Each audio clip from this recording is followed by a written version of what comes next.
On vous demande de faire moins de bruit parce qu'on veut la paix. Une phrase qui, comme ça, de prime abord, pourrait sembler presque banale. Et pourtant, elle est au cœur d'une parabole incroyablement puissante sur la justice et le silence. Aujourd'hui, on va décortiquer ensemble ce texte pour comprendre comment un appel à la paix peut parfois, masquer une profonde injustice. Voilà, le texte est là, dans son intégralité. C'est Maître Sim l'Emmanuel qui pose ce scénario, et c'est un scénario pour le moins provocateur. Il nous met face à un miroir et nous force à nous interroger sur ce qu'on entend vraiment par le mot paix. Gardons bien ces mots en tête, on va décortiquer cette parabole étape par étape. Bon, alors tout commence par un crime. Un acte simple, clair. Mais vous allez voir, ce n'est pas tant l'acte en lui-même qui est choquant. Non, c'est la réaction qu'il provoque. C'est vraiment là le point de départ de toute la logique qu'on va explorer. Le scénario de base est d'une simplicité enfantine. Un vol. On a un tort objectif, un agresseur bien identifié et une victime évidente. La suite logique, on la connaît, n'est-ce pas? Eh bien, c'est justement là que la parabole prend une tournure complètement folle.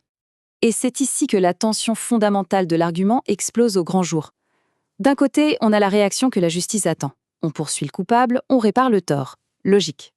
De l'autre côté, il y a la réaction de la parabole. On fait taire la victime. Le plus important, ce n'est plus la justice pour l'individu, non, c'est le calme, la tranquillité du groupe. Mais l'histoire ne s'arrête pas là. Au contraire, l'injustice va encore plus loin. On assiste à un glissement complet de la responsabilité. Le problème, ce n'est plus le crime, c'est la réaction au crime. Et là, c'est le point de bascule. La colère de la famille, qui est pourtant absolument légitime, devient tout à coup le vrai problème à gérer. Leur fureur est perçue comme une perturbation de l'ordre public, quelque chose de presque plus dérangeant que le vol lui-même. C'est incroyable. Cette petite phrase, tirée du texte, elle résume tout. Elle souligne l'absurdité totale de la situation.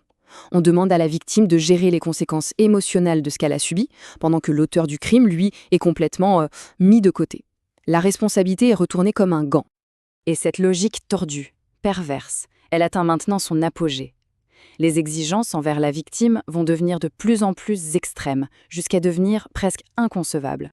On voit bien l'escalade, la pression qui monte. Étape 1, le silence. Étape 2, la maîtrise des émotions. Et enfin, l'impensable, l'inacceptable, la soumission totale à l'agresseur.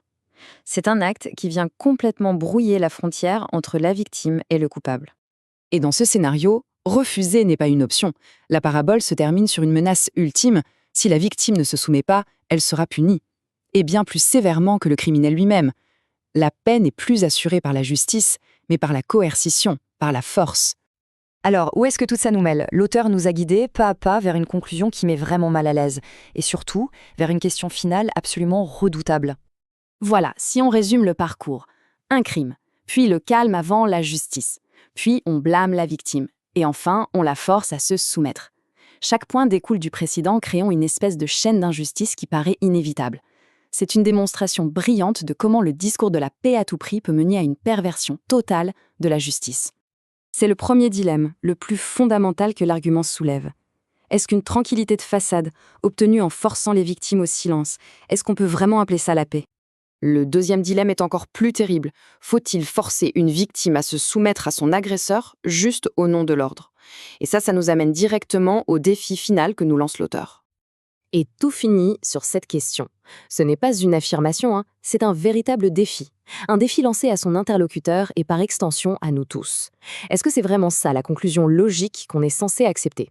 La question, elle reste là, suspendue dans l'air, et elle nous force à regarder en face les implications de tout ça. Au final, cette parabole nous laisse avec cette question essentielle. Quand un appel à la paix exige le silence des opprimés, quand il exige leur soumission face à l'injustice, quel est son véritable coût? Et surtout, qui, au bout du compte, paie le prix de cette prétendue tranquillité? La question reste ouverte.